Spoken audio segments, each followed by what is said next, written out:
Halo, nama saya Trio Muharam. Selamat datang di Coklar, Conversation, Knowledge, and Art. Sebenarnya Kang Trio itu jenis seniman gimana sih sebenarnya?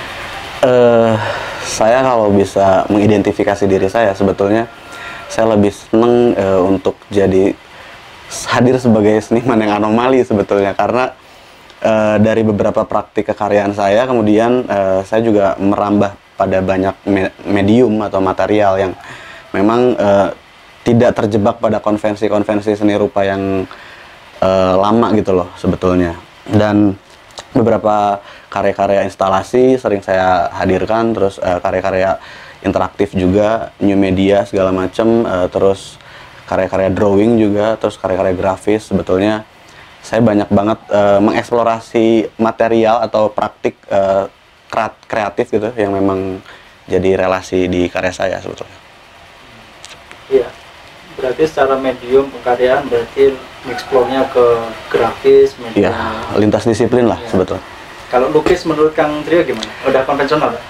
Konvensional sekali. Nggak di Kang Trio banget gitu? Kemungkinan tidak ya, karena di beberapa praktik saya mungkin saya sudah cukup agak lama ya meninggalkan proses painting itu, mungkin dari terakhir kuliah kayaknya sih sebetulnya. Kalau drawing? Drawing masih sampai sekarang. Masih punya minat di sini? Masih, karena saya percaya sebetulnya drawing itu ya base dari semuanya ya. Artinya di karya drawing itu saya bisa ngembangin itu jadi 3 dimensi atau instalasi dan segala macam sebetulnya. Terus untuk keberadaan karya Kang Trio ini kalau di beberapa pameran kan sebenarnya nyehek atau nyeleneh kan. Dan ini kemungkinan untuk di medan seni juga tanda tanya, laku atau enggak laku kan sebenarnya udah kejawab ya. Dan itu masih bikin pahit lah. Iya, betul. Udah siap dengan konsekuensi kayak gitu. Ya kemudian itu yang saya pilih ya Mas ya. Hal-hal seperti itu sepertinya jadi bagian dari proses itu, dan artinya ketika saya menghadirkan karya-karya yang anomali tadi, saya sebetulnya merasakan banyak kesenangan sebetulnya. Artinya dari situ saya kemudian merasakan atau mengeksplorasi banyak hal yang semakin memperkaya proses saya, dan ketika impact dari hal itu mungkin ada beberapa pasar tidak bisa menerima itu dan segala macam, saya pikir itu bagian dari, karena yang saya lakukan adalah bukan melulu soal itu ya, bukan melulu soal mengejar ini bisa laku di pasaran atau tidak sejujurnya gitu. Ya, karena keberadaan itu kan juga menjadi anomali yang sebenarnya seniman lain pasti berguguran untuk melakukan hal itu. Temennya Kang Trio ada nggak sih di Bandung melakukan hal-hal kayak gitu? Sebetulnya ada beberapa, cuman kemudian juga ya seperti layaknya proses panjang dari proses kreatif gitu ya. Ya kemudian banyak juga yang banting setir atau mungkin kemudian jadi ya lebih memilih bentuk-bentuk karya yang lebih mungkin ya dalam tanda petik diterima aja sih kali ya. Berkompromi dengan itu, dan ya sekali lagi bahwa melakukan proses kreatif, kayaknya kerja kreatif saya pikir sama halnya dengan yang lain, butuh keteguhan ya nggak sih? Ya. Ketegaran itu ya. Terus untuk cara Kang Trio berkompromi dengan pasar, ada nggak? Saya nggak ngerti ya bagaimana sebetulnya bentuk kompromi itu terjadi dalam proses saya. Cuman saya selalu percaya bahwa mengerjakan sesuatu yang saya nyaman, saya suka, into terhadap hal yang saya lakukan, itu sebetulnya jadi kekuatan. Karena kalau kita mengutip judul lagunya Efek Rumah Kaca, pasar bisa diciptakan, atau saya lebih senang menyebutnya pasar bisa dicipratkan. Karena kemudian sepertinya karya seni juga punya daya untuk memvibrasi hal-hal itu. Dan saya juga percaya bahwa apa yang saya lakukan dengan bentuk-bentuk karya yang saya sering tampilkan juga, ya mungkin kemudian hari akan menemukan banyak hal atau banyak orang yang juga artinya into terhadap apa yang saya lakukan gitu. Tapi puas gak sih selama ini untuk tingkat apresiasi dengan karya-karya dari Kang Trio? Ya, untuk bicara soal bagaimana bentuk apresiasi yang ada terhadap karya saya, ya variatif lah ya sebetulnya, variabelnya banyak. Tapi kalau ditanya terhadap personal saya soal bagaimana saya senang gak sih dengan itu gitu, sejujurnya saya senang sekali. Senang ketika misalnya karya saya sudah selesai, saya tampilkan di publik, terus ada apresiasi ini itu dan segala macam, ya itu bagian dari yang memang nggak bisa saya hindarkan kayaknya. Dan artinya ketika karya saya disukai atau tidak, itu kan kayaknya persoalan yang sangat relatif ya Mas ya. Karena ketika saya percaya gini, ketika karya itu saya buat dengan upaya saya terhadap proses kreatif saya, itu yang sebetulnya jadi penting buat saya. Kalau soal apresiasi itu ya agak ini ya, karena memang ya untuk jual, untuk apa, itu memang agak rumit ya. Terus saya sering dapat banyak ini ya dari banyak orang. Saya mengenal beberapa orang yang sering menjual karya atau apa, dia art management atau apa. Pernah saya dapat satu ungkapan di beberapa tahun yang lalu bahwa ketika saya menampilkan karya saya, wah karya ini kalau di Indonesia kayaknya mungkin butuh 10 atau 5 atau 10 tahun lagi untuk bisa jadi laku atau misalnya dinikmati banyak orang, sepertinya kayak gitu. Ya tinggal tegar aja nunggu kesabaran itu ya. Artinya bukan berarti saya sedang mengeluhkan itu, tapi saya percaya bahwa apa yang saya lakukan punya impact terhadap saya sendiri misalnya, atau kawan-kawan yang ada di sekitaran saya, seperti itu. Ya berarti kalau kita nunggu 5-10 tahun kan berarti survive-nya lebih tinggi ya ketika teman-teman yang sifatnya primadona lah. Iya. Oke, kita lanjut ke pertanyaan yang sebenarnya masih yang tadi impactful. Sebenarnya karya yang proper menurut Kang Trio itu gimana sih yang impactful? Iya. Dalam perspektif saya sebetulnya kalau kita bicara soal karya seni ya, saya selalu percaya bahwa karya seni kemudian punya impact yang cukup besar terhadap banyak hal. Dan saya masih percaya itu ya.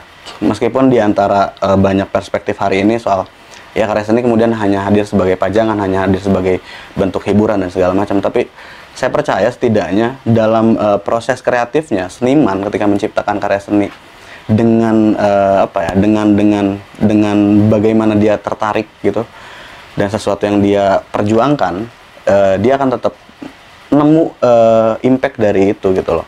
Artinya soal soal bagaimana karya itu hadir gitu ya, saya pikir ini kan akan jadi skema panjang ya.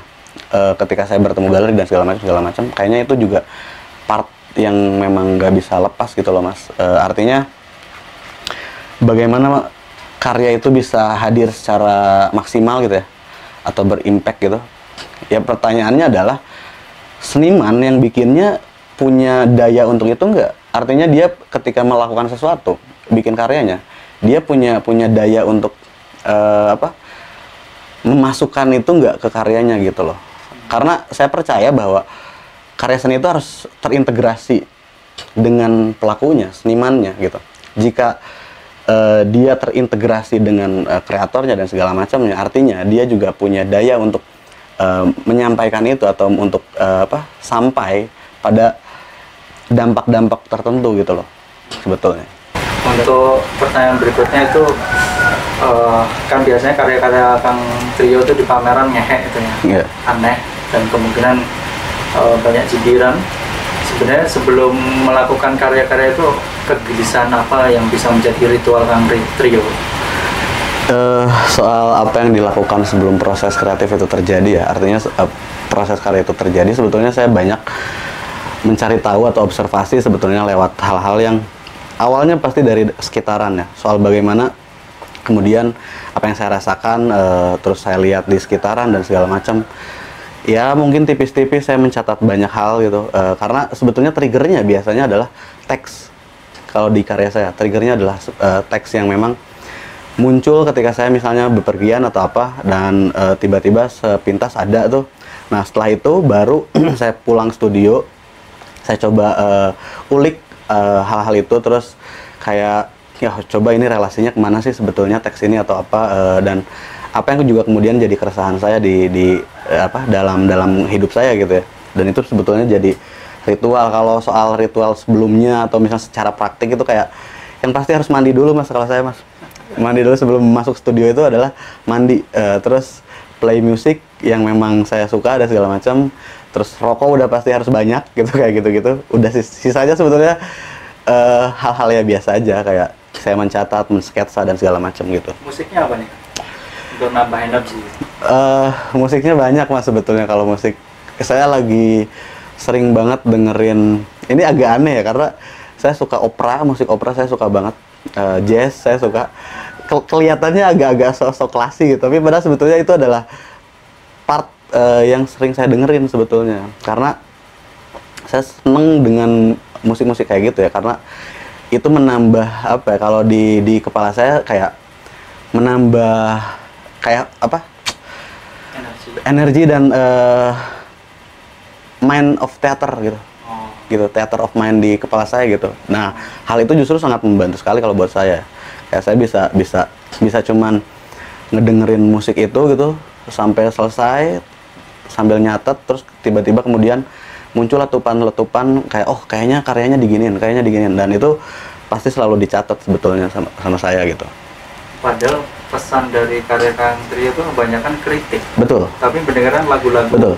yang sebenarnya tidur ya. Iya, lagu-lagu santai kayak gitu-gitu. Makanya cara baginya gimana untuk menjadi habis itu tiba-tiba menikmatin keindahan suara? Sebetulnya kalau ditarik agak cukup jauh, saya tuh seneng sama hal-hal yang paradoks sebetulnya, kontradiktif. Sesuatu yang kontradiktif buat saya itu adalah energi untuk kemudian saya bisa kayak perang aja gitu di kepala gitu.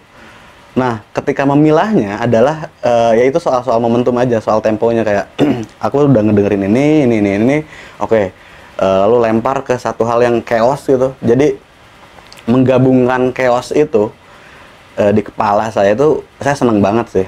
Makanya kemudian kenapa karya-karya saya atau teks-teks yang saya hadirkan dalam buku saya atau dalam teks-teks serampangan di caption sosmed atau apa, itu selalu dipadu-padankan dengan benturan-benturan itu loh mas. Itu yang sebetulnya jadi kayaknya energinya itu deh kalau menurut saya gitu. Selain paradok juga jadi ironisasi ya, nyindir. Nah itu iya. Saya suka hal-hal yang sebetulnya satir, ironi gitu segala macam, terus bagaimana hadir di antara dua hal itu gitu, di antara dua tabrakan itu sebetulnya jadi energi yang menarik sih buat saya. Itu kalau jadikan visual pasti lucu sebenarnya. Antara looknya kayak gini tapi pakai bajunya yang betul. Karena saya juga seneng ya, karena misalnya gini, referensi musik atau referensi karya saya kan sebetulnya juga saya suka banget karya-karya konseptual art gitu ya. Dimana sebetulnya dia terlihat sunyi gitu, kadang-kadang kayak ya dia hanya kumpulan teks atau dia hanya kumpulan benda-benda yang diam dan segala macam, tapi saya selalu merasa bahwa ada kekeosan sebetulnya di balik itu. Nah, chaos itu kemudian saya tarik sebagai bensin dari upaya saya menciptakan karya sebetulnya. Itu sih yang jadi momentum untuk saya, ya itu riset atau itu ritual kali ya, untuk kayak gitu. Tapi kan kalau kita lihat dari karya Kang Trio banyaknya sebenarnya vulgar juga kan banyak. Ya. Nggak mengambilkan itu sebagai karya yang pengen disembunyiin, tapi kadang udah gamblang banget ya. Kang Trio gimana kritisnya Kang Trio dengan kata-kata yang kadang joroknya minta ampun? Ya saya tuh gini, seneng banget memproduksi atau meredefinisi soal teks atau soal cara pandang gitu, perspektif. Jadi ada beberapa hal yang kemudian saya tarik soal bagaimana kegamblangan itu juga harus muncul gitu, naratif juga harus muncul gitu dalam karya seni, karena kan karya seni itu udah jelimetnya minta ampun ya hari ini ya. Nah, sometime dalam kepala saya, kenapa kita tidak menyuguhkan yang sangat sederhana sekali, dia langsung tepat sasaran dan dirasakan cukup nonjok gitu. Nah, akhirnya kata-kata jorok itu ya dipilih ya, kata-kata yang ya tidak sopan kali ya. Karena di buku saya juga begitu, terus di teks-teks karya saya juga ada upaya itu, dan saya senang banget ini mas, mengcounter atau menghasilkan seolah ya upaya antitesis gitu dari satu perspektif gitu. Itu adalah kesenangan kayaknya. Itu yang mungkin jadi susah orang kayak ini apaan sih gitu, kayak gitu kali ya. terus akhirnya punya predikat seniman sayap kiri ya. Itu juga dengan predikat. Ya saya seneng sih sebetulnya dapat asumsi ya tentang bagaimana saya hadir sebagai oposisi atau hadir sebagai orang anomali gitu, seniman anomali yang mungkin untuk mendefinisikan ulang apa yang aku buat, ya kita perlu atau ada periksa ulang gitu loh, diperiksa ulang kembali gitu tentang sebetulnya apa sih yang terjadi dan apa segala macam, dan nyari poin yang paling sampai gitu loh, lewat kata-kata ya, lewat teks-teks itu sebetulnya. Tapi kalau untuk dijadikan itu sebagai karya seni yang primadona lah, menurut Kang Trio puncaknya apakah dijadikan buku yang akhirnya kritik itu sampai itu? Atau harus ke karya murni lagi?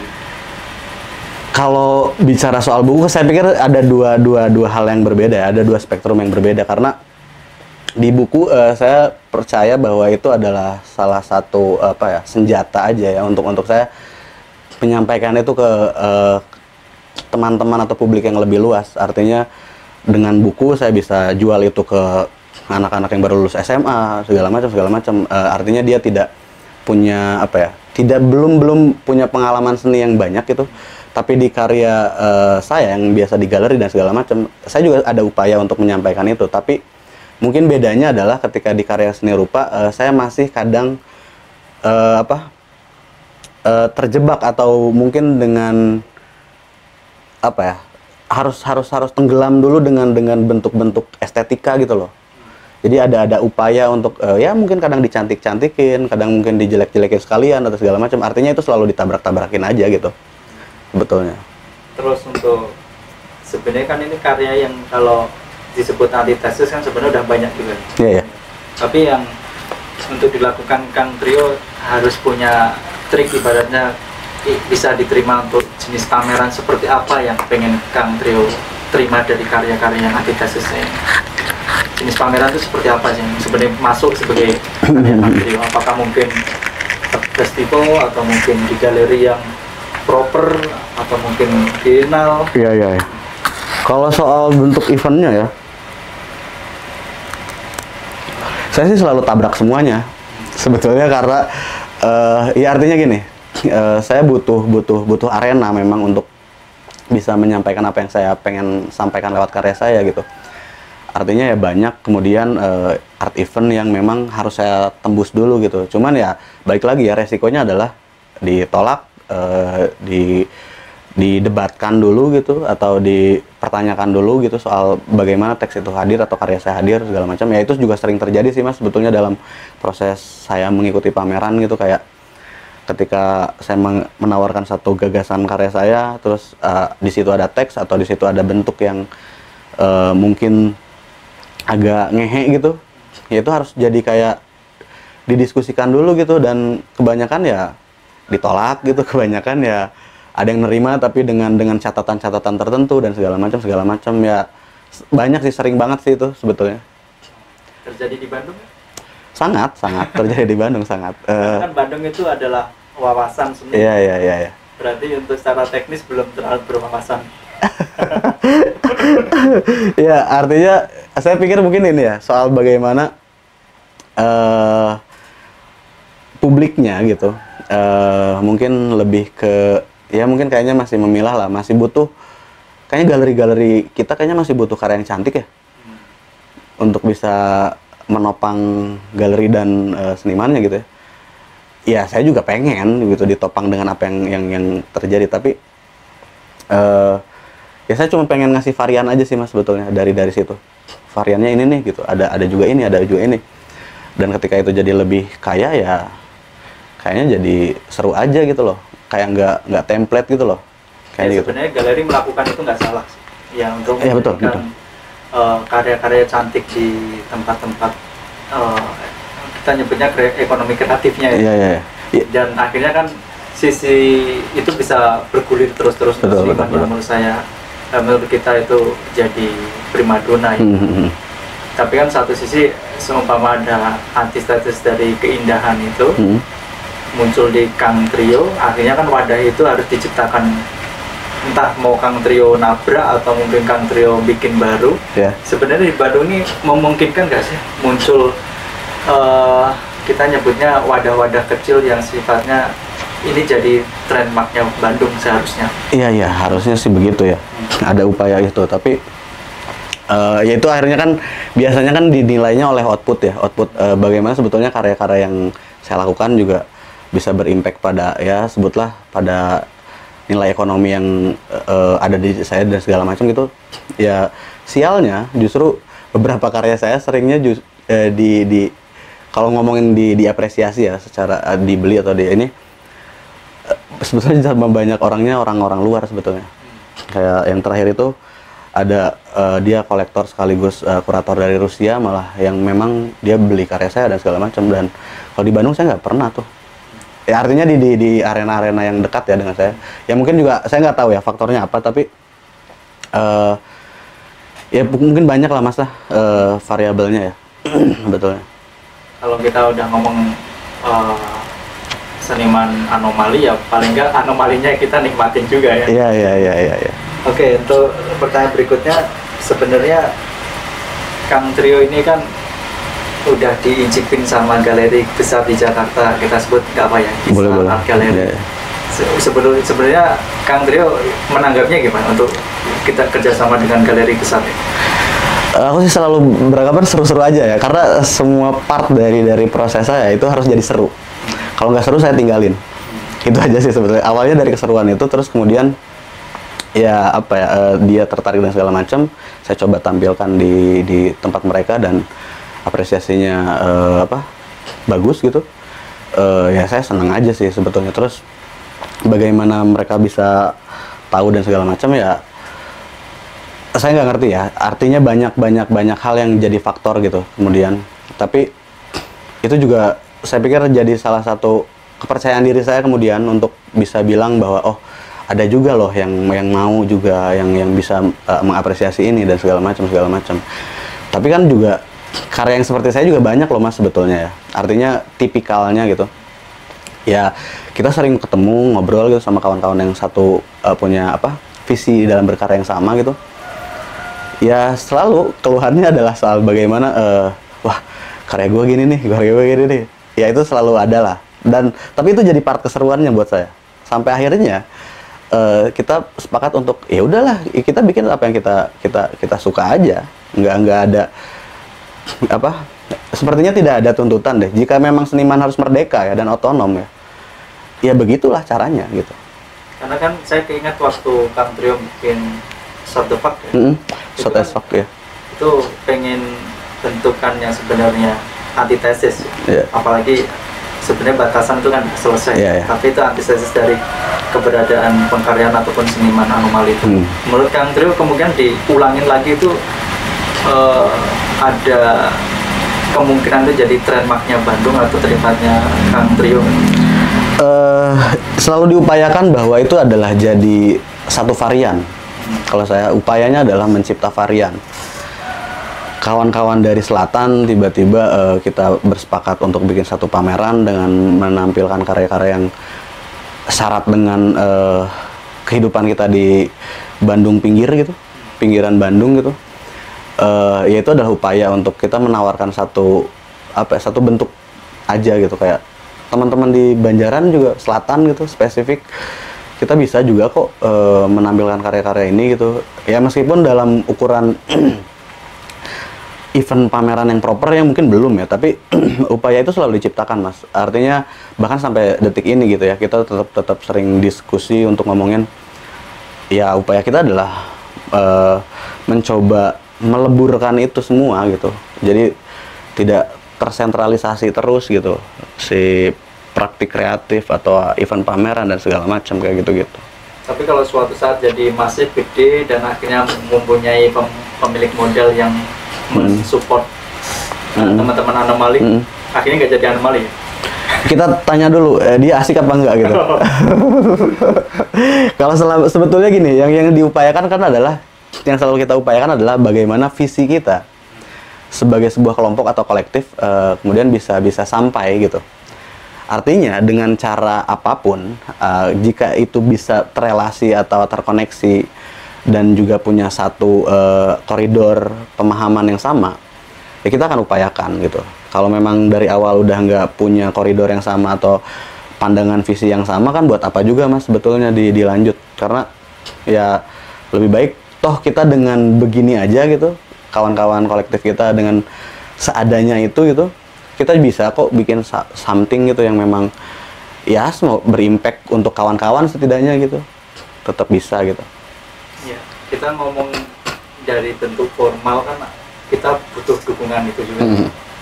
Tapi kalau dari teman-teman medan seni pun juga nggak ngasih akses itu kan sebenarnya nothing juga. Tapi kalau kita ngomong naik ke step pemerintah itu kayaknya juga akan anomalinya lebih parah lagi. Iya. Kalau sampai teman-teman anomali ini sayap kirinya akhirnya didukung pemerintah gimana? Ini yang selalu jadi perdebatan di kawan-kawan ya sebetulnya. Bagaimana itu terjadi? Cuman kita sebetulnya punya sikap akhirnya gini. Kita lihat sejauh mana sebetulnya impact yang bisa dikasih oleh lembaga-lembaga formal itu terhadap apa yang kita lakukan. Jika impactnya memang ternyata sesuai dengan apa yang visi kita upayakan gitu, ya mungkin nggak menutup kemungkinan itu bisa terjadi loh mas sebetulnya. Cuman ya sejauh ini kan nggak ada ya, karena agak sulit kan untuk menembus hal-hal itu ya. Dan akhirnya kita percaya bahwa dengan kekuatan perkawanan, mengorkestrasi pertemanan yang baik, itu juga adalah sebuah alternatif yang bisa kita kejar gitu, bisa kita capai gitu. Karena sejauh ini juga kita melakukan itu gitu. Dan jika ditanya sampai kapan, ya sampai memang kita memang sudah tidak berdaya lagi gitu. Itu sih sebetulnya persoalannya gitu. Dan sampai sejauh ini kita merasa masih punya daya untuk itu. Kenapa tidak? Dan kenapa harus ribet gitu sama hal itu gitu. Udah bikin proposal, ngajuan, pitching kemana, udah ya berarti? Agak males kalau aku ya sebetulnya. Cuman ya itu juga tetap ada apa ya? Kita mulai mengembrace itu ya di kawan-kawan, bagaimana sebetulnya apa yang kita lakukan juga punya potensi untuk bisa disampaikan ke publik atau ke para lembaga formal sebetulnya ada. Tapi ya selalu kan ya lembaga formal dan lembaga kawan-kawan yang otonom ini kan selalu seolah punya border ya, ada benteng besar gitu. Itu yang saya rasakan sih sebetulnya. Saya nggak peduli sih sama orang-orang yang sebetulnya kayak enggak kok itu sebetulnya bisa ditempuh. Ya silahkan. Kalau kita sih sejauh ini masih berasa bahwa kita mampu, kita punya kekuatan untuk itu. Ya kita berdaya atas diri kita sendiri aja. Selesai di situ. Maksudnya kompromi sepertinya selesai di situ gitu. Jika memang kemudian ada ya coba mention gitu, coba siapa gitu. Sejauh ini sih nggak ada gitu kalau menurutku. Iya, kecuali kalau mungkin di kota Kang Trio ini memiliki dinas yang dimasukin teman-teman anomali itu, mungkin orang dalamnya sih. Iya, artinya kan ada upaya ini ya, merubah dari dalam ya. Iya. Mungkin nyalek dulu. Iya. Tapi kita dulu ya, beres. Tapi kita cek aja ya. Saya bukan orang yang terlalu oportunis sebetulnya dari soal itu. Tapi kita cek aja peristiwa-peristiwa hal itu ketika ada orang yang berupaya merubah dari dalam. Fuck off. Toh ketika udah dalam mereka juga nyaman dengan kursinya kan. Ya mereka selesai dengan urusan perutnya dan segala macam. Artinya saya masih selalu bilang bahwa kalau kita bisa sendiri ngapain sih harus ribet gitu. Karena saya percaya bahwa untuk jadi orang yang sepenuhnya merdeka, sepertinya kita juga harus mencipta batasan-batasan kita terhadap hal-hal itu gitu. Selama kita percaya bahwa ada upaya yang bisa kita lakukan untuk mencapai apa yang kita gagas dan segala macam. Ya kedenger naif ya, tapi saya percaya kok ini juga bukan sesuatu yang omong kosong sebetulnya. Karena saya terlibat pada banyak kawan-kawan gitu. Saya terlibat pada banyak persoalan yang ada di kawan-kawan terdekat saya gitu. Terus kita sering berdiskusi untuk ngobrolin bagaimana sih sebetulnya memecah kebuntuan-kebuntuan ini gitu. Ya upayanya adalah bagaimana kemudian apa yang disadari oleh banyak kawan-kawan itu kita jadikan energi untuk ngegas terus gitu. Ya, berarti sejauh ini belum ada mention dari pemerintah yang nothing tulus untuk kelompok-kelompok ini ya? Kalau ya nggak ada lah, cuman tapi saya sering banget Mas kalau sebetulnya di setiap musim pemilu ya. Oh. Banyak tuh DM atau apa WA dari kawan-kawan yang sudah menjabat di arena-arena formal gitu ya. Oh, ada teman kayak gitu juga, Mas? Banyak, teman saya banyak yang kayak gitu. Teman saya banyak yang kayak gitu, Mas. Terus serunya mereka selalu ya kayak Mas Trio ini ada nih dana, siapa tahu kamu punya program atau punya agenda sama teman-teman apa yang gimana. Lucunya selalu saya lempar ke orang lain yang lebih oportunis. Sebetulnya karena ya ini sebetulnya saya nggak bisa bilang bahwa ini adalah sumpah saya terhadap hidup saya ya. Saya tidak bisa bilang itu. Tapi sejauh ini saya memang agak banyak menghindar persoalan-persoalan itu, Mas. Menghindar terhadap bentuk-bentuk yang kayak gitu. Saya nggak ngerti sih. Mungkin ini nggak ngerti ini apa yang terjadi. Tapi saya percaya bahwa saya berupaya dengan cara saya. Kawan-kawan juga punya spirit yang sama dan segala macam. Saya selalu percaya itu bisa kok mencipta alternatif gitu. Keberadaan ini sebenarnya kita udah diskakmat dengan Kang Trio tidak mau bekerja sama dengan pemerintah ya sebenarnya. Tapi saya berharap sih suatu saat ada sih kerjasama biar kita itu nggak punya pembatas lagi dengan seni-seni yang sebenarnya dibutuhkan pemerintah, tapi kadang juga pemerintah hanya formalitas saja. Tapi benar-benar dibutuhkan secara ya kita iri dengan Jogja ya, pemerintahnya butuh. Tapi selain Jogja mana lagi kalau yang pemerintah butuhkan itu. Dan saya berharapnya Kang Trio menerima itu. Ya, tidak menutup kemungkinan sebetulnya ya Mas ya, karena artinya ya tadi ya selalu balik ke prinsip awal bagaimana sebetulnya visi itu bisa kekejar dengan cara pandang lembaga formal dan segala macam. Jika memang mereka punya visi yang menurut saya punya satu koridor yang sama, ya kenapa enggak gitu akhirnya. Ya mungkin kompromi-kompromi itu bisa, tapi yang kita balik lagi ya, selalu aku bilang orangnya asik nggak, ini asik nggak, ini bisa membuat saya seru nggak gitu, kayak gitu sih. Itu sih yang sebetulnya. Tapi setelah isu pemilu kayak gini, ada nggak sih angin-angin surga dari pemerintah? Sebelumnya. Oh sebelumnya. Sebelumnya ada ya. Surganya kenceng ya? Ya ada kayak beberapa yang dari warna ini warna itu ya ada aja sih kalau yang DM buat kayak aktivasi dan segala macam gitu. Oh bentuknya event? Mereka selalu menawarkan itu karena mungkin mereka banyak tahu bahwa aku sering mengelola event ya, agenda-agenda atau proyek-proyek seni gitu sebetulnya. Jadi selalu tawarannya adalah itu. Kayak penyerapan anggarannya bagus. Betul. Mas Trio ini ada uang sekian nih, kamu sama teman-teman bikin apa nih, gini-gini nih segala macam. Oh saya nggak bikin apa-apa, kayak gitu. Ya saya lihat juga tracking juga kayak oh ini apa sih afiliasinya bagaimana dan segala macam. Gitu sih Mas. Tapi kalau bahwa paradigma bahwa seni bisa untuk menjadi alat diplomasi negara pemerintah itu setuju ya? Harusnya bisa.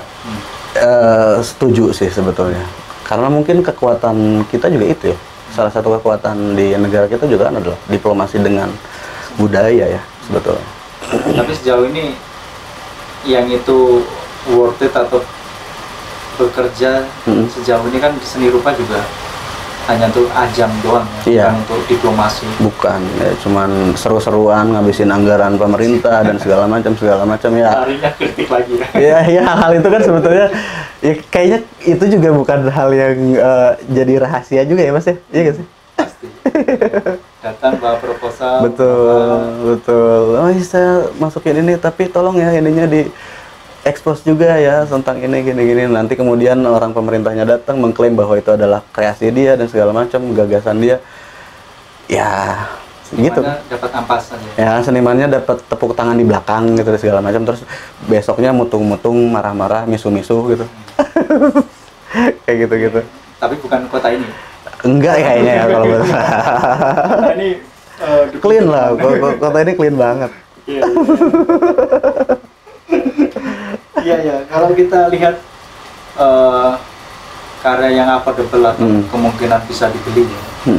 Sebenarnya saya tertarik dengan karya-karya Kang Trio yang sifatnya kecil-kecil tapi coba dijajakan secara apa ya, nyentrik. Coba ceritakan. Ya, sebetulnya ya ada beberapa praktik. Saya sebutnya metode pasar dicipratkan itu tadi Mas. Jadi kayak kemudian saya punya kebiasaan sebetulnya, kayak saya bawa setiap ada event pameran atau setiap tongkrongan atau gimana gitu, saya selalu nyiapin di tas saya itu karya-karya kecil saya, kayak misalnya yang memang bisa dimasukin tas ya, kayak art print dari linocut saya, dari misalnya postcard saya dan segala macam.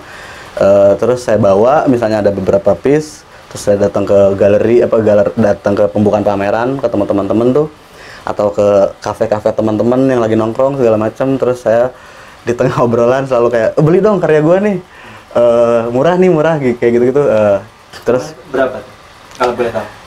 Variatif, kayak kalau saya cuman kayak dari 50.000 bahkan dari 100.000, 200.000. Ya saya juga ngelihat kawan-kawannya juga ya, kawan nongkrong kayak, ini nih 100.000 nih gitu-gitu.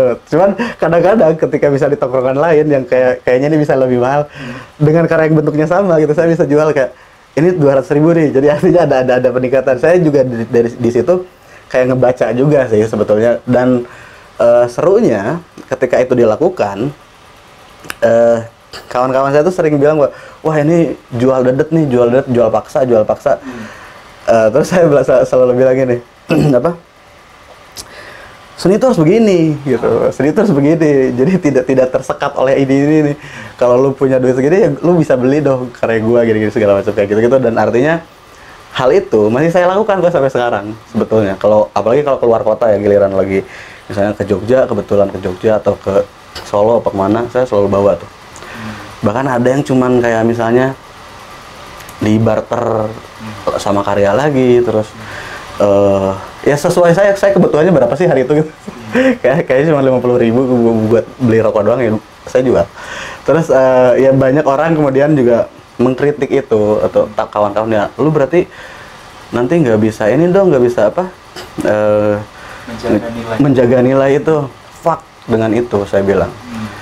Yang saya jaga bukan tentang nilainya, tapi tentang bagaimana kemudian seni yang saya lakukan juga bisa sampai ke kawan-kawan yang lain. Itu aja sih, saya percaya gitu Mas. Karena kan seni mah ya, karya seni ya, objek gitu segala macam bisa habis, bisa hilang. Tapi bagaimana kemudian knowledge atau cara pandang saya yang diberikan itu yang sebetulnya bertahan. Dan itu tidak mengganggu sama sekali dengan nilai, menurut saya ya, nggak mengganggu sama sekali dengan apa yang saya lakukan, nilai dari karya saya gitu. Beberapa tempo itu juga melakukan pembelian karya. Iya. Itu sifatnya juga kooperatif atau apresiatif dengan teman-teman seni. Betul. Dan itu dilakukan dalam bentuk support teman atau apa? Pertama mungkin ada itu ya, ada bagaimana saya juga, karena gini, untuk menciptakan culture apresiatif, kita juga harus memulai itu dari kita sendiri Mas sebetulnya.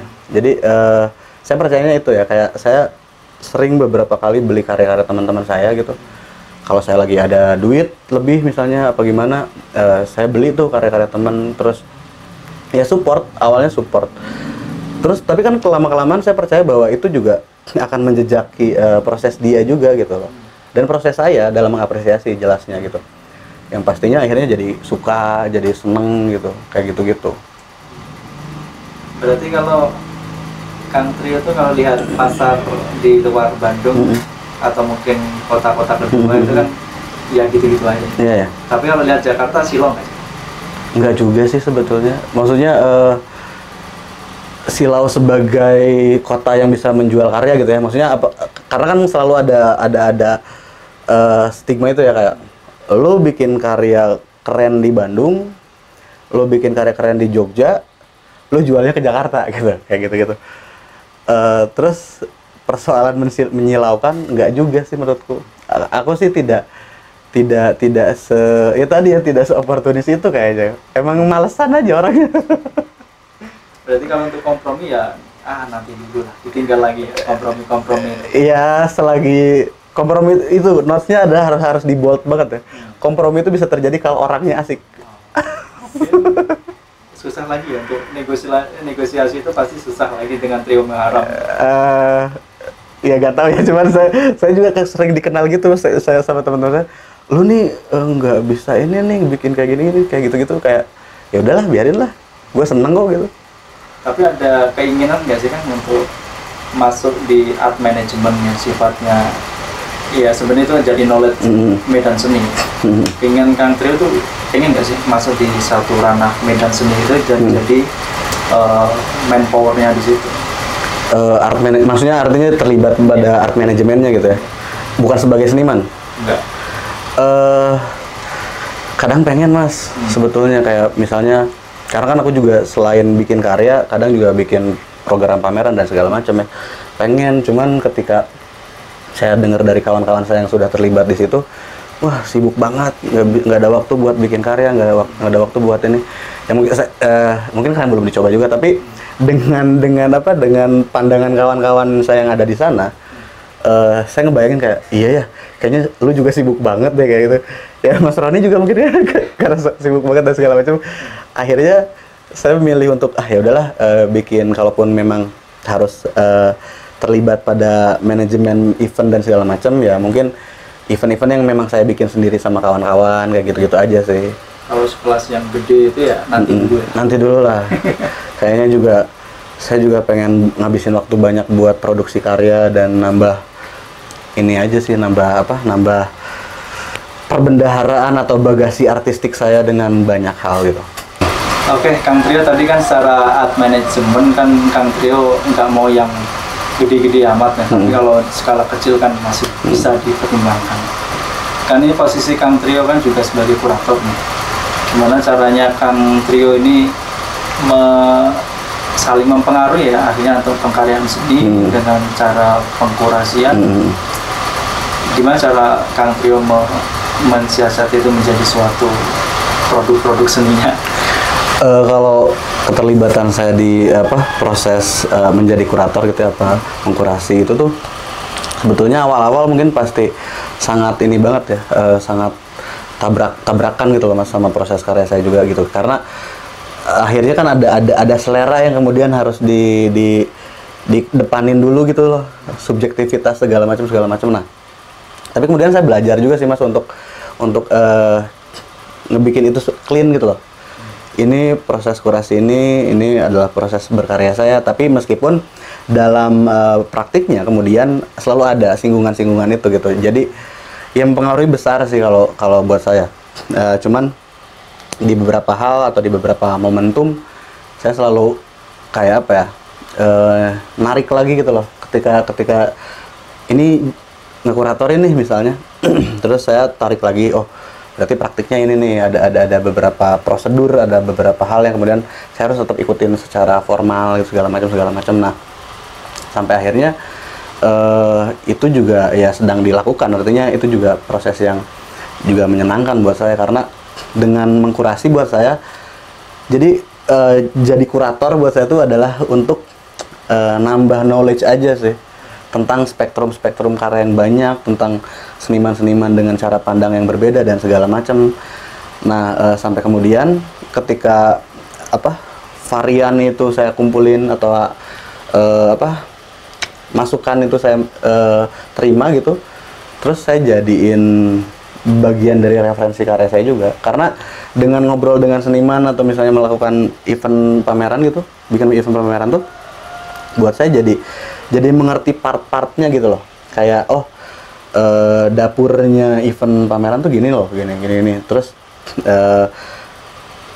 panggungnya galeri tuh gini loh, gini. Sampai akhirnya sebetulnya yang paling menarik adalah jadi bisa lebih respect terhadap praktik itu sendiri gitu, event pameran. Jadi saya ngerti bahwa saya percaya karya seni yang hadir di galeri dengan semegah itu galerinya dan segala macam tuh, saya selalu bilang bahwa di belakang tuh ada orang yang lebih keren lagi yang mengelola itu gitu. Artinya kita jadi nggak lupa gitu loh sama praktik-praktik kawan-kawan yang ada di belakang panggung juga gitu. Dan sebetulnya kan ada sebelum karya kalian tampil sempurna ditepuk tanganin oleh banyak orang dan segala macam, ada project manager yang dia pusing ngolingin seniman, ada kurator yang pusing dia menjembatani karyanya, ada art handler yang harus berhati-hati dan segala macam. Hal-hal itu jadi buat saya itu jadi penting gitu. Jadi saya juga akhirnya mempertimbangkan itu ke proses karya saya gitu. Ketika saya bikin karya, akhirnya saya juga mempertimbangkan hal itu gitu. Kayak karena kan agak apa lucunya kan gini ya, seniman tuh kan suka banyak maunya ya mas. Ketika di galeri, dia diundang di galeri terus kayak gini, gue pengen karya gue di gini. Terus nggak mau tahu tuh biasanya kan, kayak gue tuh harus gini. Iya gitu, itu hak senimannya gitu. Tapi kan juga kemudian atas dasar pengalamanku ada di belakang panggung pameran dan segala macam, itu tuh juga jadi pertimbangan untuk saya kalau bikin karya gini nih, ini kayaknya pasti agak rumit nanti di sininya. Nah saya akhirnya selalu ngasih setiap ngirimin karya ke galeri itu ada instruction guide yang memang detail, dia bisa dipahami oleh si art handler di galeri itu dan segala macam untuk tidak terjadi itu tadi kekehan gitu akhirnya. Berarti saya juga berpengalaman sama Kang Trio untuk memasang karya Kang Trio. Iya. Akhirnya ada ini instruction guide-nya. Instruksinya, ini pasangnya ini. Sebenarnya itu jadi apa itu? Komprominya Kang Trio akhirnya. Betul. Tapi secara pengkaryaan, akhirnya kenapa memilihnya naratif terus? Itu tadi soal bagaimana sesuatu yang aku pengen sampein tuh kadang ketika di tengah proses gitu menemukan jadi aku selalu bilang gini, proses karyaku tuh meskipun dia kemudian hadir di galeri sebagai bentuk yang sederhana, ada banyak catatan yang berceceran di studioku yang itu bahasa Sundanya mah bala gitu ya. Terus itu tuh jadi ini aja sih, jadi upaya untuk menunjukkan gitu, dan kemudian jadi naratif. Nah akhirnya di tengah proses itu mas, biasanya aku selalu menemukan tikungan tajam di proses itunya, di tengah proses itu untuk kayaknya ini diginiin. Nah sampai kemudian akhirnya jadi naratif. Tapi karya yang naratif itu justru saya bilang bahwa itu dihasilkan dari karya yang tidak naratif, bahkan dari proses yang jelimet gitu, proses yang ini itu. Kayak bentuknya mungkin penyederhanaan aja sih, kayak ketika ini kalau diginiin kayaknya jadi ribet deh, gue pengen ini aja deh, nonjok aja gitu. Tapi kalau saya lihat kan butuh wall text akhirnya. Butuh wall text kan? Nah, soal wall text itu jadi butuh sih, kalau aku masih butuh. Karya naratif. Ya, karena saya percaya bahwa mungkin orang lain tidak bisa menangkap secepat Mas Roni misalnya ketika melihat karya saya apa segala macam gitu. Saya tetap percaya pada kerja kurator gitu loh. Karena saya juga ketika mau bikin pameran tunggal apa gimana, saya harus selalu tetap nyari kurator yang memang bisa menerjemahkan kembali gitu tentang itu seru itu. Kurator menego kurator gimana sih? Biasanya berantem dulu mas. Biasanya ada gesekan yang lumayan seru. Tapi itu adalah bagian dari keseruannya. Karena tadi kan di awal saya bilang bahwa saya selalu suka dengan proses-proses yang kontradiktif. Nah selalu si poin kontradiktif ini selalu saya munculkan di awal ketika saya bertemu misalnya dengan calon kurator saya misalnya. Saya selalu tuh kayak gitu ngobrolin dulu dan segala macam. Terus apalagi untuk di project saya sendiri ya, kalau di pameran-pameran yang barengan gitu ya mungkin ada diskusinya tipis-tipis lah. Tapi kalau untuk yang saya memang direct, gue pengen dia nih, nah itu pasti ada terjadi. Terus kadang-kadang ada proses-proses kayak pasca penulisan itu selesai, itu didiskusikan lagi, terus nggak jarang juga itu jadi perdebatan baru gitu, kayak gitu. Ya beradu ego gitu ya. Apalagi kalau udah nyangkutnya nanti tentang pengkaryaan. Iya betul. Kurasi ya. Artinya munculnya kan gue juga kurator, gue juga sedang ilmu saya juga ada dikit sih.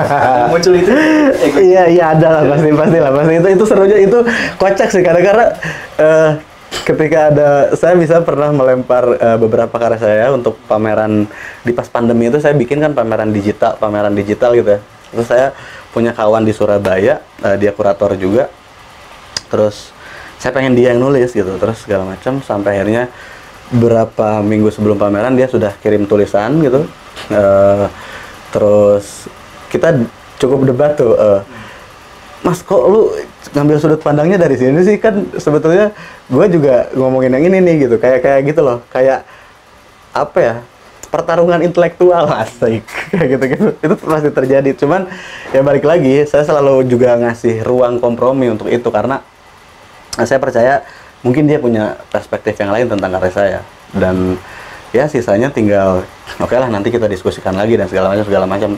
Dan tapi nggak jarang juga ketika saya melempar itu karya saya ke mereka gitu, mereka pelajari itu, terus tiba-tiba kawan kurator ini juga menyatakan perspektifnya lewat sudut yang berbeda gitu, dan justru saya jadi terkayakan oleh itu. Jadi terkayakan, oh iya juga ya, gue luput nih ngambil perspektif ini nih gitu. Dari oh ternyata lu bisa nih, oh berarti itu bisa juga memperkaya ini sih. Saling mengisi. Iya, saling mengisi, itu sih seru. Iya. Kita lompat. Sebenarnya kayak lihat country ini saya ngingetnya ya seperti kayak bandit-bandit kota. Anjay. Graffiti. Iya. Karena itu sering dilakukan country juga. Iya. Itu masih dilakukan. Vandal gitu. Ya itu sekarang tuh serunya saya jarang kalau turun ke jalanan. Cuman kemudian ada kawan-kawan yang sering meminjam karya-karya saya atau teks-teks yang saya bikin untuk mereka pakai di jalanan. Akhirnya jadi kolaborasinya lebih ke kayak gitu, Mas. Kayak misalnya saya udah menyiapkan beberapa teks misalnya. Terus kawan-kawan street artist gitu misalnya meminta, Mas ada teks yang ini nggak buat ini gini nih. Oke, saya kirim. Termasuk di pemilu kemarin? Di pemilu kemarin nggak ada sih sebetulnya. Saya di pemilu yang kemarin mah banyak diemnya, Mas. Oh, diem. Serem. Oh, serem.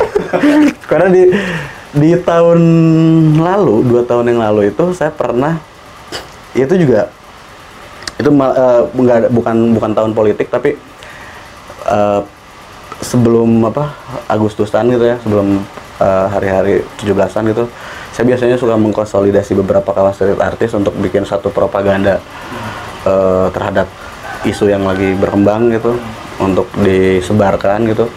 Tapi kan sialnya mulai ini juga ya, ada beberapa pihak instansi-instansi yang mulai cukup kayaknya keganggu dengan itu, dan sampai akhirnya dapat teror lewat DM, lewat apa segala macam ya. Itu tapi seru aja sih.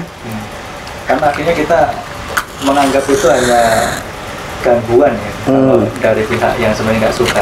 Tapi kita lihat Banksy yang sekarang viral di sosial media, dengan tiba-tiba muncul karya muralnya yang pohon itu ya, yang hijau itu. Akhirnya pemerintah London juga malah mengapresiasi.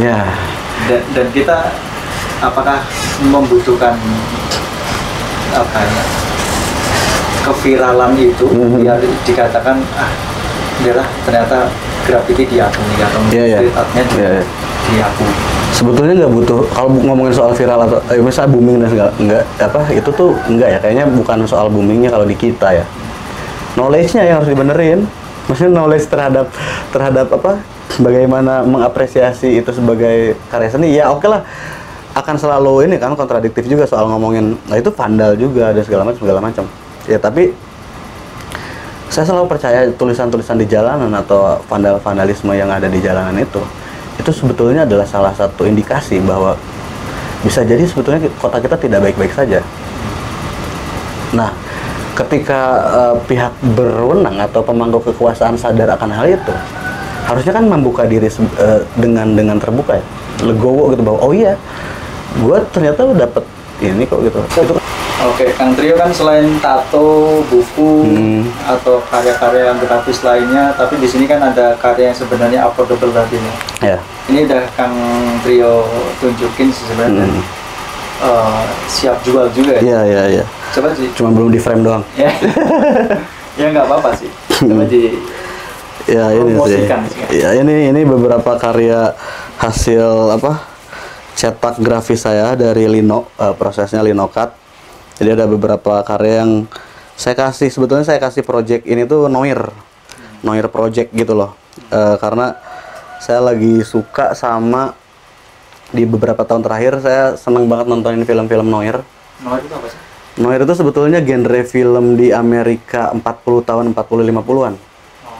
Dan dia spesifik, artinya ada alur cerita yang memang karakteristik ceritanya segala macam, pengambilan ininya, angle-nya segala macam lebih ke dramatik gitu loh. Terus isi cerita filmnya yang aku suka, aku tuh suka banget film-film fiksi, Mas. Fiksi. Terus si film-film Noir ini juga kebanyakan ngangkat itu soal skandal seks, skandal kriminalitas segala macam. Terus biasanya tokohnya adalah seorang detektif. Biasanya tokoh-tokohnya seorang detektif. Baju-bajunya, topinya gitu ya. Betul, makanya karakter-karakter yang dimunculkan adalah dengan fashion ala 40-50-an di Amerika sana. Nah, ini karya-karya ini. Satu seri berapa? Satu ini tuh biasanya 5 kopisnya. 5 cetakan gitu sebetulnya. Ada banyak sih. Udah sampai sekarang kayaknya udah ada sekitar 110-an. Biasanya inspirasinya adalah dari scene adegan. Kayak gitu-gitu. Cuman saya reka ulang di karya ini tuh dengan adegan-adegan yang keseharian gitu loh. Kalau di filmnya kan kayak tentang pencarian pembunuhan gitu, kayak ini saya coba masukin Starry Night-nya Van Gogh. Terus ada mas-mas lagi ngerokok habis pulang kerja, biasanya kayak gitu-gitu. Terus kalau ini mah seri yang lain. Dari kebiasaannya Trio Muharram. Oh, ini ada foto orang tuaku, bentar, maaf. Nah, yang ini juga kayak gitu. Dengan karakter-karakter ini. Terus ini mbak-mbak Amerika sedang menjemur baju dan bendera anarkisme. Kayak gitu. Terus banyak sih. Ini yang cuma minum kopi kayak gitu. Scene itu aja sih sebetulnya. Ini harganya berapa nih? Nggak boleh tahu. Ini kalau harganya saya sih biasanya mulai dari 250 sampai 350 satu printnya gitu. Nanti bisa langsung dapat tanda tangan dan cetak ini. Kayak gitu sebetulnya. Ini kalau kita kerjasamakan boleh ya kan? Boleh. Selain di Adprint tapi bisa di kaos. Bisa banget. Goodie bag atau mungkin di tempat promosi yang lain. Bisa banget. Karena memang sebelumnya juga sempat aku naikin di ini juga sih, di kaos gitu, di tote bag kayak gitu. Ada juga sih sebetulnya. Kayak gitu. Nanti namanya Trio Muharram X Adventure. Boleh banget. Nah, ini kayak mbak-mbak sedang menjelaskan tentang Mona Lisa. Bukan dilempar saus ya? Enggak dilempar saus. Kan sering terjadi sekarang ini kayaknya. Iya. Terus ya itu, ini yang saya seru dari project ini tuh sebetulnya awalnya dari tahun kemarin, Mas. Jadi saya tuh butuh satu aktivitas yang saya bisa kerjain tiap hari gitu. Terus nggak perlu pusing mikir biasanya. Nah, ini tuh jadi rutinitas aja tiap hari. Jadi dari tahun kemarin sampai detik ini, hari ini tuh jadi terus masih ngecukil. Cuman memang ini belum pernah dipamerkan dimanapun sebetulnya. Aku memang berencana untuk tidak mengeluarkan dulu ini di galeri gitu ya. Dalam waktu dekat gitu. Ini berarti kopi keberapa nih? Masih pertama? Nah, yang udah aku ini tuh semua yang pertama. Ini tuh cetakan pertamanya. Cetakan keduanya ada yang di sisanya di situ. Kayak gitu. Tuh, meja makan. Berarti kita ini di penghujung acara ini sebenarnya pesan Kang Trio untuk keberadaan seniman anomali untuk di kota-kota yang menurut saya mungkin pihak formal nggak mendukung atau mungkin pihak pemilik modal juga nggak begitu memperdulikan. Harapan dan pesannya gimana sih ke depannya? Agar tetap terus bertahan dan mereka punya, saya percaya mereka punya cara, aku punya cara juga untuk mempertahankan itu prosesnya dan segala macamnya. Ya kalau soal harapannya gimana ya, agar sebetulnya daya apresiasinya jadi tinggi sih terhadap bentuk-bentuk karya seni yang dihadirkan oleh kawan-kawan atau oleh aku sendiri dan segala macam kayak gitu-gitu.